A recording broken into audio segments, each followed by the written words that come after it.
ครับสบายดีพ่อแม่พี่น้องป้องไปทุกคนยินดีต้อนรับเข้าสู่ซองเบาลางพาเที่ยววันนี้เบาลางพาเที่ยวขึ้นมาจอมดอย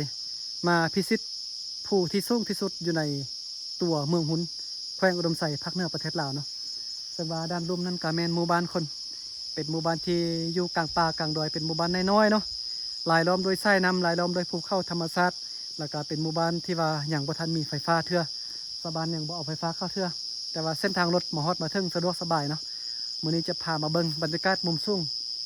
รอบๆเลยเนาะตอนนี้ขึ้นมาพิชิตแล้วคนอื่นไปพิชิตผู้ที่สูงที่สุดในโลกแต่ว่าเบาลัง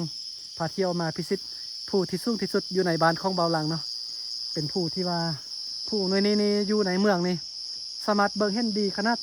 เบาลังเห็นผู้หน่วยนี้ตั้งแต่น้อยเท่าใหญ่บ่คิดว่า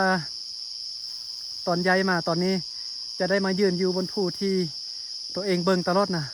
ตอนอย่างน้อยนี่เบิ่งผู้หน่วยนี้นี่เบากับหมู่เลยป้าโทอยากไปเบิ่งเด้เนาะมันจะเป็นจังได้จะไกลสันได้ตอนอย่างน้อยเบิ่งผู้หน่วยนี้คือว่าไกลแท้ไกลว่าเนาะความคิดเด็กน้อยตอนอย่างน้อยนะ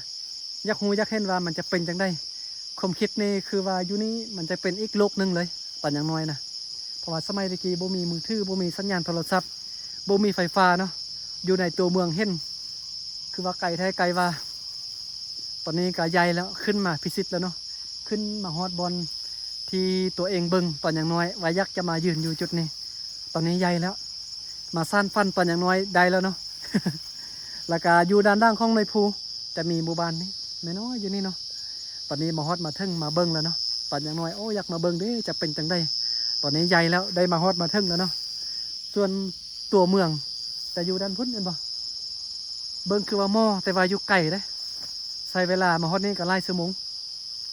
ข้ามในภูในนั้นไปจะแม่นแค่แม่น้ำคลองหลวงพระบางเนาะส่วนมาทางด้านนี้จะแม่นมีบ้านหนึ่งเป็นหมู่บ้านที่สวยงามซ้ำกับสวิตเซอร์แลนด์กับว่าแม่นนะงามที่สุดเราไปเมืองนาเลไปเมืองผ้าอุดมไปลงน้ำท่าหรือว่าลงพระบางไปโบเกียวเนาะไปนั้นก็ไปสยะไปปักแบงมาทางด้านนี้ก็ไปโบเกียวเนาะไปเมืองนาเลไปแค่โบเกียวทางนี้ก็ไปน้ำท่าทางนี้ก็ไปเมืองแบงไปเมืองใส่เครื่องดมใส่เนาะบรรยากาศรอบๆแถวนี้จะฮู้หมดเลยบ่อลังพาเที่ยวนะสุดยอดเนาะได้มาฮอดมาถึงละยืนอยู่กลางให้เข้าจอมดอยเนาะเมื่อยไล่ขึ้นมาฮอดนี่นะ